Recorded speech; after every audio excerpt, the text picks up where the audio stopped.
అపవాది తోటలోకి వచ్చి చెప్పినటువంటి మాట ఏంటి తెలుసా? తిండి గురించే చెప్పాడు ముందు అవ్వమ్మకి.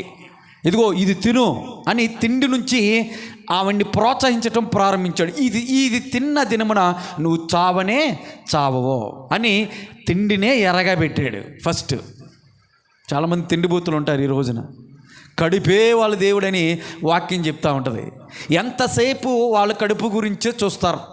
ఇతరులను ఇబ్బంది పెడతానికైనా ఇతరుల పట్ల వాళ్ళ యొక్క బ్యాడ్ ఒపీనియన్స్ ఏవైతే ఉన్నాయో వాళ్ళ మీద రుద్దేసి వాళ్ళ కడుపు నింపుకోవటానికి ఇక్కడ మాటలు అక్కడ మాటలు ఇక్కడ చెప్పేసి ఎంతసేపు లోకానుసారంగా వాళ్ళు బాగుండాలనే చూస్తారు, కానీ ఇతరులను పట్టించుకునేటువంటి పరిస్థితులు. అంటే తిండిబోతులుగా ఉన్నారు.